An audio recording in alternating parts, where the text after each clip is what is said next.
আসসালামু আলাইকুম। আজকে চলো তোমাদের সাথে একটা মজাদার নাস্তা শেয়ার করি। তো অনেকেই বুঝতে পারছো আমি কি রেডি করব। হ্যাঁ, সবজি রোল।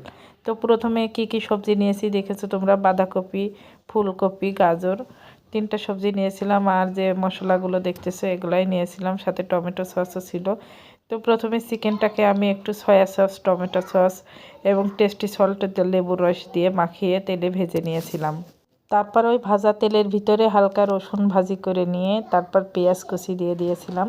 তো প্রথমে যেগুলা সবজি ব্যবহার করব, মানে একটু দেরিতে সিজে আর কি, তো আমি ফুলকপি দিয়েছিলাম। ফুলকপি আর গাজরটা ভেজে নেওয়ার পরে বাঁধাকপিটা দিয়েছিলাম। বাঁধাকপিতে অবশ্য বেশি সময় লাগে না সিদ্ধ করতে। তো আমি তিনটা সবজি ভাজি করে নেওয়ার পরে একটু ফ্লেভারের জন্য কাঁচামরিচ দিয়েছিলাম, গুঁড়ামরিচটাও ইউজ করেছিলাম। তারপর এখানে আমি সয়া সসটা দিয়ে দিব।